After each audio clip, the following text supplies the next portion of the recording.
আমাদের নতুন লড়াই শুরু হয়েছে আমরা ভয় পাবো না ইনশাআল্লাহ। নতুন বাংলাদেশে যাত্রা শুরু হয়েছে।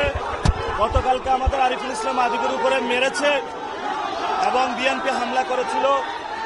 আজকে আমার উপরে ডিম ছুঁড়েছে, অ্যাটাক করেছে।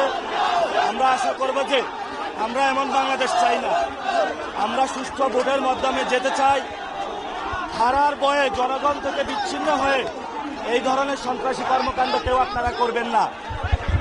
এবং মির্জা আব্বাসকে বলবো সন্ত্রাসী কার্যক্রম বন্ধ করেন। মির্জা আব্বাসকে বলবো সন্ত্রাসী কার্যক্রম বন্ধ করেন।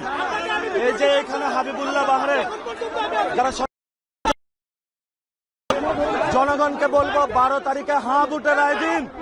শাপলাকলিতে ঢাকা হাটে ভোট দিয়ে আপনারা জনগণের পক্ষে এই ধরনের যে গণজোয়ার সৃষ্টি হয়েছে নতুন ভাবে বাংলাদেশ গঠন করুন। আমরা হাবিবুল্লাহ বাহারে যে দুর্নীতির আখড়া রয়েছে ইনশাল্লাহ আমরা ভেঙে দিব। হাবিবুল্লাহ বাহারে যারা দলীয় গুন্ডা হিসেবে ব্যবহার হচ্ছে আমরা প্রশাসনকে বলবো দলীয় গুন্ডাদেরকে ক্যাম্পাস থেকে বের করেন। সারা বাংলাদেশে সবাই বিএনপি, ছাত্রদল, যুবদলের যে সকল গুন্ডারা সন্ত্রাসী কার্যক্রম শুরু করেছে আপনারা সবাই রুখে দাঁড়ান। জয় আমাদের হবে ইনশাআল্লাহ। নতুন ভাবে বাংলাদেশ এগিয়ে যাবে। আমি জনগণের কাছে বিচার রাখলাম, আমি কিচ্ছু বলবো না।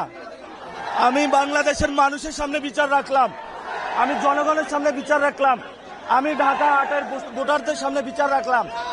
12 তারিখে আপনারা বিচার করবেন। আপনাদের কাছে রিকোয়েস্ট 12 তারিখে আপনারা বিচার করবেন ইনশাআল্লাহ।